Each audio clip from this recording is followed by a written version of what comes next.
Friends, केसी classes में आपका स्वागत है। आज है हमारी अकाउंटेंसी 12th क्लास का first chapter accounting for partnership firm. तो बच्चों, आज हम पार्टनरशिप फर्म के जो हमारे चैप्टर है उसके फंडामेंटल्स पढ़ेंगे। ठीक है, क्या पढ़ेंगे? फंडामेंटल।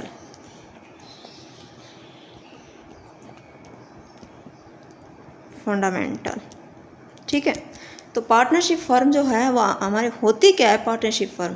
तो सबसे पहले हम इसका इंट्रोडक्शन पढ़ लें। ठीक है बच्चों, हमारी ये जो क्लास है वो बिल्कुल जैसे हम स्कूल में पढ़ते हैं ना, उस तरह से चलेंगे। ना ही तो कोई जल्दबाजी होगी, बहुत ही फास्ट कवर करेंगे सिलेबस को, और ना ही स्लो चलेंगे।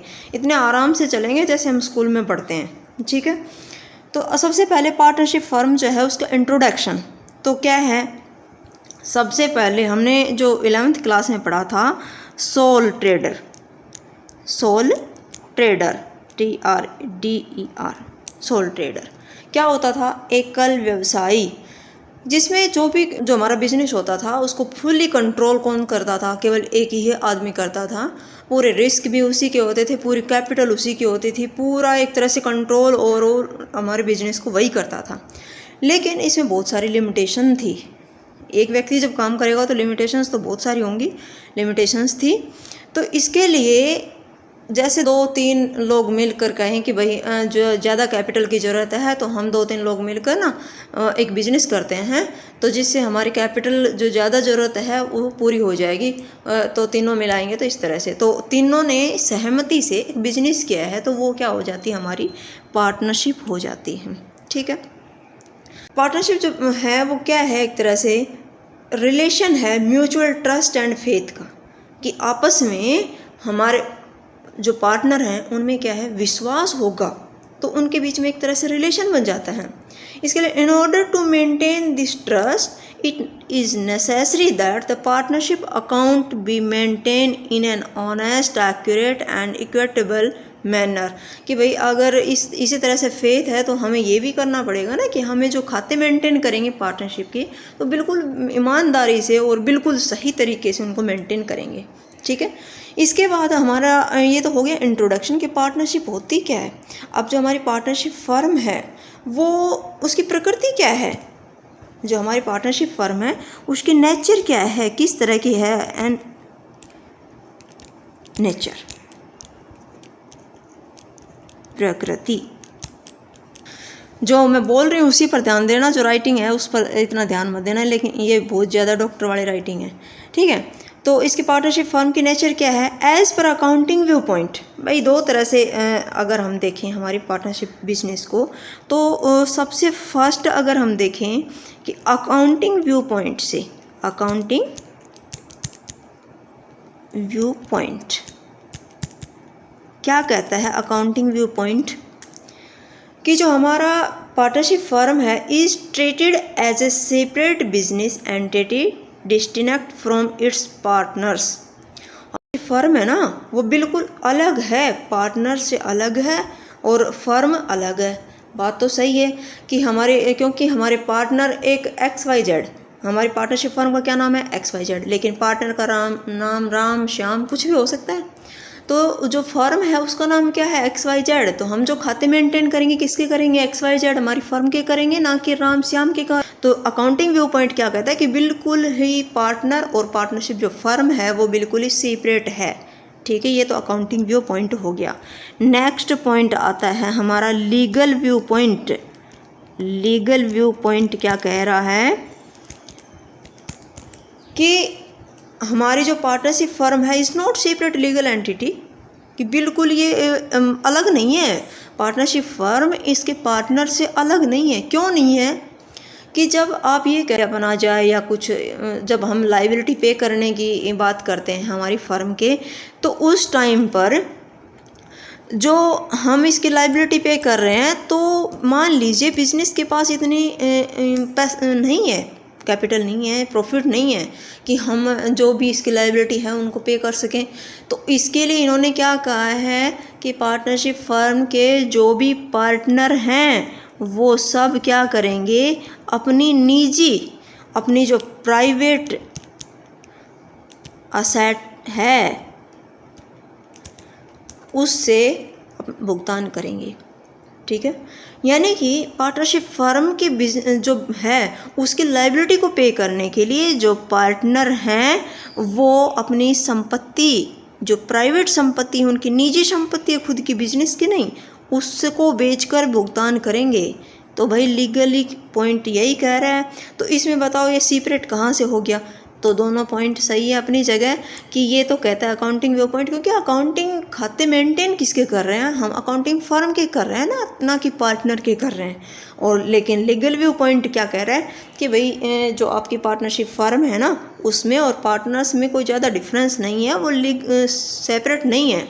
क्योंकि अगर हम ज़्यादा दिक्कत तो यही आती है कि जब उसकी लायबिलिटी की पे करने के बाद आती है तो फिर आपके पार्टनर हैं वो बाध्य हैं अपनी प्राइवेट संपत्ति से उसका भुगतान करें।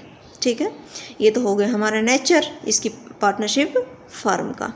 डेफिनेशन क्या है हमारी जो पार्टनरशिप फर्म है उसकी डेफिनेशन क्या है? तो पार्टनरशिप फर्म पर कौन सा एक्ट लागू होता है? 1932। ठीक है, पार्टनरशिप फर्म पर 1932 एक्ट लागू होता है, 1932। और इसकी जो डेफिनेशन है ना, डेफिनेशन वो सेक्शन 4 में है। किस में है? सेक्शन 4 में 1932 एक्ट में। क्या है इसकी डेफिनेशन? देखिए इसकी डेफिनेशन क्या है? Partnership is the relation. क्या है पार्टनरशिप? रिलेशन है। Partnership is the relation between, किन के बीच में रिलेशन है भाई? पार्टनर्स के बीच में। किसके बीच में? पार्टनर्स के बीच में, उन लोगों के बीच में, पर्सन्स, एक दो, कोई दो से ज़्यादा ही होंगे। कौन से persons? Who have agreed to share the profit of a business.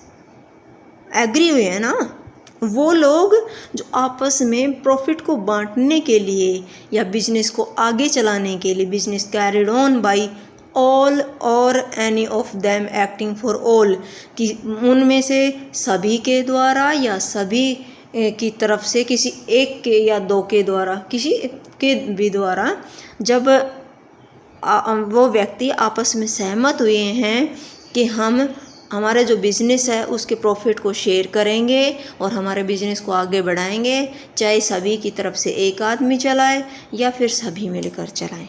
ठीक है, तो वो क्या हमारी पार्टनरशिप है। तो ये है इसकी डेफिनेशन।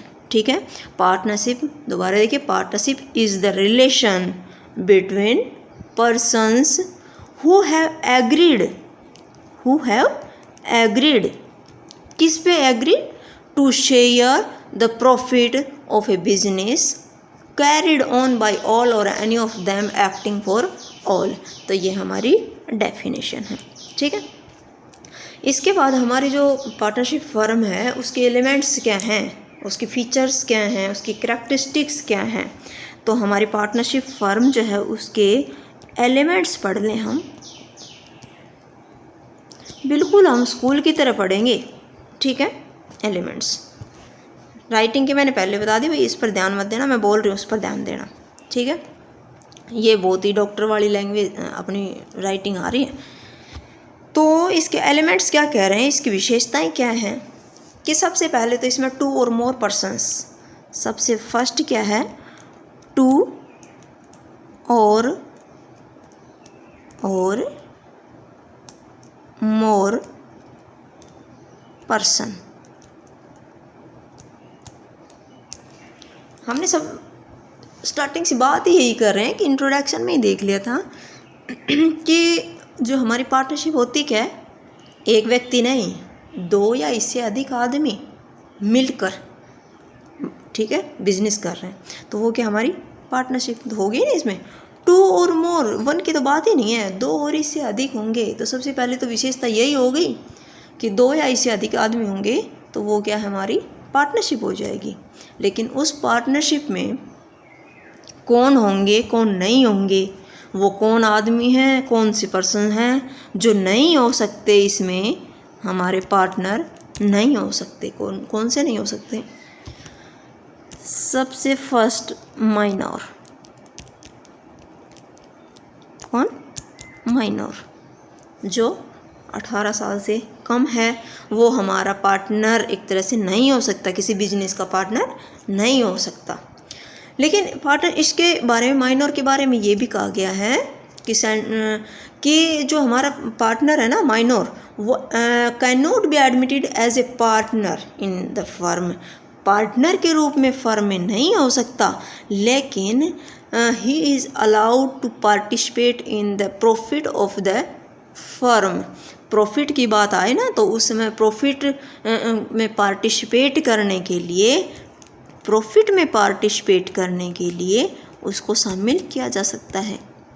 ठीक है, ये तो माइनर मेनली नहीं हो सकता, लेकिन अगर प्रॉफिट में पार्टिसिपेट करने के लिए उसको किया जा सकता है। नेक्स्ट पॉइंट हमारा आता है पर्सन ऑफ अनसाउंड माइंड। कौन? अनसाउंड माइंड, एक तरह से दिमाग से पैदल आदमी है ना, वो इसमें पार्टनर नहीं हो सकता। जिसका दिमाग काम नहीं करता, मेंटल है एक तरह से, ये बोलते हैं ना, तो अनसाउंड माइंड पर्सन होता है ना, तो जो दिमाग की हालत जिसके ठीक नहीं है वो पार्टनर नहीं हो सकता। नेक्स्ट, कौन? जिसको कानून ने, लॉ ने जिसको डिस्क्वालीफाई कर दिया है।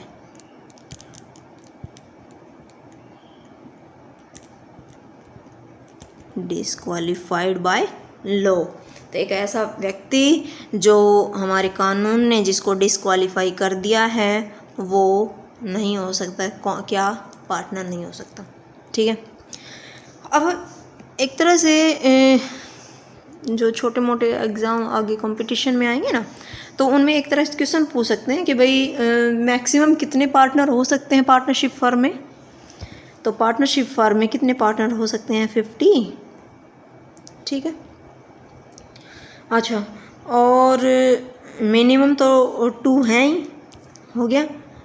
पार्टनरशिप फर्म पर कौन सा एक्ट लागू होता है? पार्टनरशिप पर 1932 पार्टनरशिप एक्ट लागू होता है। इसके डेफिनेशन कौन से में है? सेक्शन 4 में है इसकी डेफिनेशन। ठीक है, ये छोटी छोटी बातें थी इसमें। तो सबसे फर्स्ट पॉइंट हमारा कौन सा आया इसमें? 2 और मोर पर्सन्स, जो हमारी एलिमेंट्स की हम बात कर रहे थे ना, विशेषताओं की। तो सबसे फर्स्ट पॉइंट था हमारा 2 और मोर पर्सन्स की, 2 या इससे अधिक व्यक्ति। नेक्स्ट पॉइंट आता है हमारा एग्रीमेंट। एग्रीमेंट क्या होना चाहिए हमारे पार्टनर्स के बीच में? कब पार्टनर होंगे वो एक पार्टनरशिप फर्म के? जब हमने बताया था कि आपस में वो जब एग्री होंगे, और एग्री किसी चीज़ पर तो होंगे कि हमें बिजनेस को आगे बढ़ाना है, एक बिजनेस करना है, प्रॉफिट कमाने के लिए करना है। ठीक है, तो इसके लिए एग्रीमेंट होता है उनके पास। पार्टनरशिप एक रिजल्ट ही होता है एग्रीमेंट का। पार्टनरशिप जो है वो रिजल्ट होता है एग्रीमेंट का। जहाँ एग्रीमेंट हो गया इसका मतलब वो पार्टनरशिप है। ठीक है, it must come into existence by an agreement and not by the operation of law. क्या कह रहे हैं? कोई लॉ हम पर नहीं थोप रहा है कि आप पार्टनरशिप ही करो। जब जब हम एग्री हो गए ना, 2-3 लोग जो भी, तो वो हमारा पार्टनरशिप हो जाती है। चाहे किसी भी काम में लगा लो। ठीक है, ज़रूर नहीं कोई एक बिजनेस कर रहे हैं, इसी में कोई भी छोटा मोटा काम कर रहे हैं, वहाँ पे एक पार्टनरशिप। ठीक है, तो क्या पार्टनरशिप क्या है? रिजल्ट है किसका? एग्रीमेंट का रिजल्ट होता है पार्टनरशिप। और ये एक तरह से बाय किसी लॉ के द्वारा नहीं, ये एग्रीमेंट से लागू होता है। ठीक है, नेक्स्ट पॉइंट हमारा आता है थर्ड। क्या पॉइंट है third? Existent of business and profit motive. हमारे जो पार्टनर है ना, उनका मोटिव क्या होना चाहिए भाई? प्रॉफिट। ठीक है, प्रॉफिट मोटिव होना चाहिए। हम कहीं दान करने के लिए चैरिटेबल ट्रस्ट चला रहे हैं, तो क्या वो पार्टनरशिप है? वहाँ पे हमारा मोटिव प्रॉफिट नहीं है। लेकिन जहाँ प्रॉफिट मोटिव नहीं है ना, तो फिर वो एक बिजनेस कहाँ से हो गया। हम बिजनेस इसीलिए कर रहे हैं कुछ कमाएंगे, ठीक है। जितना प्रॉफिट होगा हम उसमें किस तरह से हमें शेयर करना है, ये हमारे आपस की सहमति है, ठीक है। लेकिन हमारा प्रॉफिट तो होना चाहिए ना। तो दूसरा, एक्सिस्टेंस ऑफ बिजनेस, हमें बिजनेस को चलाना है, प्रॉफिट कमाना है, ठीक है। तो ये हमारी पार्टनरशिप का थर्ड पॉइंट आता है, इसकी विशेषताओं का, एलिमेंट्स का, कैरेक्टरिस्टिक्स का। नेक्स्ट फोर्थ पॉइंट क्या होता है, share of profit. Share of profit क्या है, हम प्रॉफिट कमा रहे हैं लेकिन हमें शेयर नहीं करना आपस में, तो क्या हमारी पार्टनरशिप चलेगी? नहीं। हमारे क्या होना चाहिए कि भाई हमें जो हम प्रॉफिट कमाएंगे वो आपस में पार्टनर्स में शेयर होगा, ये हमारा एम होना चाहिए। क्योंकि हम एग्रीमेंट जो हुआ है उसमें ये हुआ तो होगा ना कि हमारा जो एग्रीमेंट है उसमें between the partners must be aimed at share the profit of the business, कि हमारा जो बिजनेस है उसके प्रॉफिट को हमें किस तरह से शेयर करना है, ये हमारा लक्ष्य होना चाहिए कि हमें प्रॉफिट भी शेयर करना है, कमाना ही कमाना नहीं है, बिजनेस को आगे ले जाना ही नहीं है, उसको शेयर भी तो करना है, ठीक है। नेक्स्ट फोर्थ पॉइंट ये आता है पार्टनरशिप फर्म का। नेक्स्ट पॉइंट आता है हमारा fifth,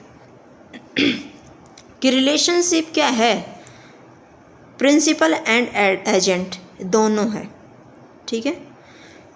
relationship of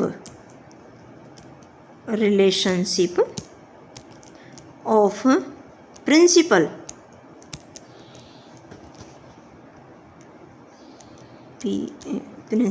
and agent. क्यों भाई, मान लीजिए हमारे पास 3 पार्टनर हैं, ठीक है। उनके तीनों के बीच में आपस में कौन सा रिलेशन है, प्रिंसिपल का भी है, ठीक है, और एजेंट का भी है। कैसे है कि एक पार्टनर है, उसको खुद को भी तो काम करना है, खुद को उसमें वर्क करना है, ठीक है, एक एजेंट की तरह काम करना है। दूसरा प्रिंसिपल, वो खुद एक मतलब मुख्य आदमी है, क्योंकि पार्टनर है, प्रिंसिपल मुखिया है, और दूसरा दूसरे लोगों के लिए वो एजेंट है, क्योंकि उसको एक एजेंट की तरह दूसरे लोग उससे काम करवा रहे हैं, उनसे अपेक्षा कर रहे हैं कि हाँ आपका ये काम है, ठीक है। तो अपनी तरफ से तो वो प्रिंसिपल है, लेकिन दूसरे पार्टनर्स की तरफ से वो एक तरह से एजेंट के रूप में काम कर रहा है, ठीक है। नेक्स्ट पॉइंट, सिक्स्थ पॉइंट आता है हमारा, business carried on by all or any of them acting for all. Business क्या है, सभी के द्वारा या किसी एक के द्वारा। हमारा जो बिजनेस है वो हम चला रहे हैं आपसी सहमति से, लेकिन उन पार्टनर्स में क्या है, उन पार्टनर्स ने डिसाइड कर रखा है, एग्रीमेंट हुआ है कि हमारा जो बिजनेस है ना उसका संचालन कौन करेगा, चलाएं भाई, काम तो सभी करेंगे अपना अपना, लेकिन उसको एक तरह से ऑपरेट एक तरह से कौन करेगा, उसका संचालन कौन करेगा, तो सभी करेंगे या उन सभी में से किसी एक के द्वारा बिजनेस को आगे बढ़ाया जाएगा, ठीक है। तो ये हमारी पार्टनरशिप फर्म इस तरह से भी हो सकती है, पार्टनरशिप फर्म की एक विशेषता है, ठीक है। नेक्स्ट सेवंथ पॉइंट आता है हमारा, नो सेपरेट एक्सिस्टेंस। वहीं पर जो बात हुई थी, नो सेपरेट एक्सिस्टेंस, क्या कह रहा है ये, बताया था ना लीगल व्यू पॉइंट से, भाई हमारे पास एक तरह से अकाउंटिंग व्यू पॉइंट था, उसने क्या कहा था कि भाई हमारे जो पार्टनर हैं और पार्टनरशिप फर्म है वो बिल्कुल अलग अलग हैं, ठीक है। लेकिन इसने लीगल व्यू पॉइंट ने ये कहा था कि हमारे जो पार्टनर हैं और हमारी पार्टनरशिप फर्म है वो बिल्कुल अलग नहीं है, क्योंकि हमारी जो पार्टनरशिप फर्म है उसकी लायबिलिटी को अगर पे करना पड़ेगा तो बिजनेस से ही नहीं, हमारे जो पार्टनर हैं उनकी प्राइवेट संपत्ति को बेचकर भी हम उनकी लाइबिलिटी को, बिजनेस की लाइबिलिटी को पे करेंगे। इसलिए ये अपनी जिम्मेदारी से हट नहीं सकते, पार्टनर हट नहीं सकते, उससे अलग नहीं हो सकते। तो वही हैं, उनकी लाइबिलिटी को पे करना है तो चाहे बिजनेस करे, हमारे पार्टनरशिप फार्म करे, या फिर ये अपनी संपत्ति से करें, बिल्कुल अलग नहीं है। ठीक है, तो इस तरह से ये हमारी एलिमेंट्स से विशेषताएं थी हमारी पार्टनरशिप फर्म के, कि हमारी पार्टनरशिप फर्म किस तरह से हो सकती है, उसके क्या क्या लक्षण हैं, क्या क्या विशेषताएं हैं कि हम जिसको कह सकते हैं कि ये हमारी पार्टनरशिप फर्म है। हो गया भाई, इसको रिवाइज कर लें एक तरह से। सबसे फर्स्ट पॉइंट हमारे पास आया था 2 और मोर पर्सन्स, 2 या इससे अधिक व्यक्ति होंगे। उन व्यक्तियों में कौन नहीं होगा, माइनर नहीं होगा, अनसाउंड माइंड पर्सन नहीं होगा, और लॉ ने जिसको डिस्क्वालीफाई कर दिया है वो इसमें पार्टनर नहीं होगा। ठीक है, तो सबसे फर्स्ट था 2 और मोर पर्सन। नेक्स्ट पॉइंट आता हमारा एग्रीमेंट, कि हमारी जो पार्टनरशिप की विशेषता दूसरी क्या है कि वो एग्रीमेंट है एक तरह से। ठीक है, नेक्स्ट आता है कि हमारे जो बिजनेस है उसको आगे बढ़ाना और हमारे प्रॉफिट कमाना, ये हमारा मोटिव होना चाहिए, पर्पज़ होना चाहिए। ठीक है, नेक्स्ट शेयर ऑफ प्रॉफिट, कि हमारे जो बिजनेस है उसकी विशेषता ये भी है कि जो पार्टनर हैं उनका एम ये हो कि हमारा प्रॉफिट होगा और उसको हम आपस में शेयर करेंगे। नेक्स्ट पॉइंट आता है कि relationship of principal and agent, कि हमारे जो पार्टनर हैं उनके बीच में एक मुख्य आदमी और एक एजेंट के रूप में वो काम करेगा, एक जो हमारा पार्टनर है वो। ठीक है, नेक्स्ट पॉइंट आता है कि हमारा जो बिजनेस है उसको कैरिड ऑन बाय ऑल, या फिर any of them acting for all, उनमें से किसी सभी की तरफ से किसी एक के द्वारा, ये हमारा। Next point no separate existence, कि हमारी जो पार्टनरशिप फर्म है उसमें पार्टनर और पार्टनरशिप जो फर्म है वो बिल्कुल ही सेपरेट नहीं है, वो एक ही है। ठीक है, तो ये हमारी थी एलिमेंट्स। नेक्स्ट पॉइंट हमारा आता है कि जो हमारे पार्टनरशिप फर्म है ना, तो उसमें जो पार्टनर हैं उनको क्या क्या अधिकार हैं भी। ठीक है, उनको क्या क्या राइट्स हैं, तो हम एक थोड़ा थोड़ा उनको मोटा मोटा कवर कर लेते हैं। तो सबसे फर्स्ट पॉइंट आता है कि every partner has the right to share profit और लॉस। सबसे फर्स्ट पॉइंट था कि शेयर P&L। ठीक है, सभी पार्टनर्स को अधिकार है कि वो प्रॉफिट एंड लॉस जो भी हो उसको शेयर करेंगे। नेक्स्ट पॉइंट आता है हमारा कि every partner has the right to take part in the conduct of the business. Business को कंडक्ट करने के लिए सभी को अधिकार है कि वो सभी पार्टिसिपेट करेंगे। ठीक है, नेक्स्ट पॉइंट आता है कि every partner has the right to be consulted in the matters related to partnership business. Consult करने के लिए, ठीक है, कंसल्ट करने के लिए किसमें, बिजनेस के मैटर में।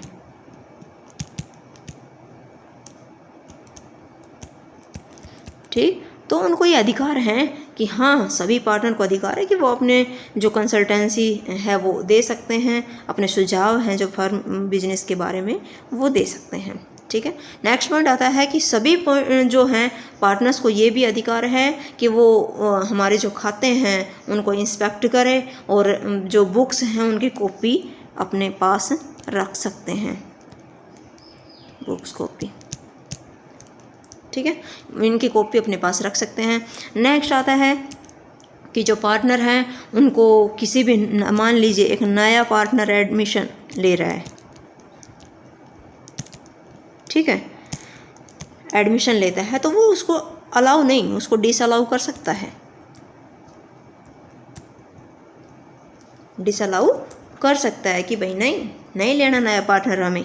तो एक पार्टनर मना कर दिया तो फिर पार्टनरशिप फर्म में नया पार्टनर नहीं आएगा। ठीक है, इसी तरह से रिटायरमेंट होता है या तो आप एक नोटिस देकर जा सकते हो। ठीक है, क्या अगर एक पार्टनर ने आपको लोन दिया है तो उसको ये अधिकार है कि उस पर इंटरेस्ट ऑन लोन उसको मिले। एक तरह से जब हम बिजनेस को लोन दे रहे हैं कोई पार्टनर, तो ये समझिए कि बिजनेस ने किसी से लोन लिया है ना, तो पार्टनर से लो चाहे किसी थर्ड पर्सन से लो, उसको उस पर इंटरेस्ट देना है। ठीक है। और नेक्स्ट कि सभी पार्टनर है ना, उनको ये अधिकार है कि वो मालिक हैं, सभी मालिक हैं उसकी संपत्ति के, जो बिजनेस है ना उसकी संपत्ति के सभी मालिक हैं। ठीक है।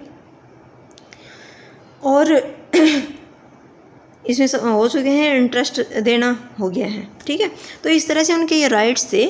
कौन कौन से राइट थे कि सबसे पहले उनकी वो प्रॉफिट एंड लॉस को शेयर करेंगे, उनका अधिकार है सभी को ये अधिकार है कि वो अपने जो बिजनेस है उसको कंडक्ट करेंगे।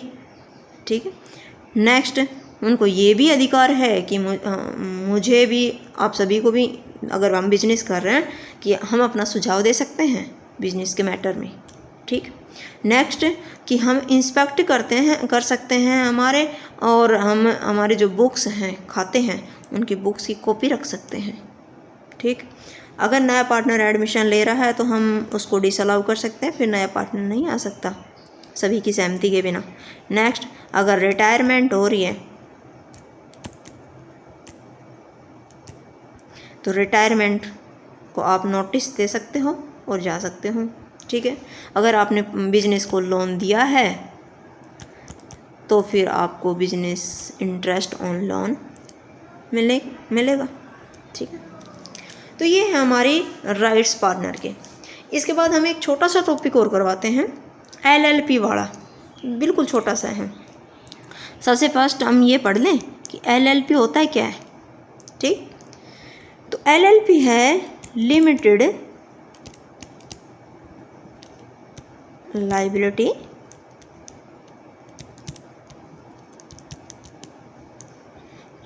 Liability partnership. ठीक है। अभी तक तो आपने पार्टनरशिप में क्या पढ़ा था, लायबिलिटी उनकी भी कोई लिमिटेड नहीं है। अगर जितने भी लायबिलिटी होगी बिजनेस की, वो सब के लिए लाइबल होंगे पार्टनर। वो ये नहीं कह सकते कि भाई मैंने इतनी कैपिटल लगाई है, मैं तो इतने तक ही हूँ, या मैं ये अगर एग्रीमेंट में जो भी हुआ है। ठीक है। लेकिन ये जो है ना लिमिटेड लायबिलिटी पार्टनरशिप, ये बिल्कुल अलग ही चीज़ आई है। ठीक है। तो क्या है, किस में, कौन से एक्ट में, ये 1932 में नहीं जाएगा भाई, ये 1932 इस पर लागू नहीं होगा, इस पर लागू होगा 2008। ठीक है। लिमिटेड लायबिलिटी पार्टनरशिप एक्ट 2008 ये लागू होगा। अच्छा, इसमें क्या है कि कौन हो सकते हैं इसमें, कोई कॉरपोरेट संस्था हो सकती है, इनकॉरपोरेट हो सकता है। ठीक है। तो ये जो भी हैं legal entity separate from that of its partners, क्या है, जैसे अभी हम बात कर रहे थे ना कि लीगल एंटिटी में कि नो सेपरेट एक्सिस्टेंस, और ये है कि बिल्कुल ही सेपरेट है।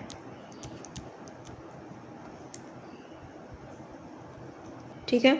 हमारा जो बिजनेस है ना, पार्टनरशिप का जो इसका बिजनेस है, उससे बिल्कुल ही अलग हैं ये पार्टनर।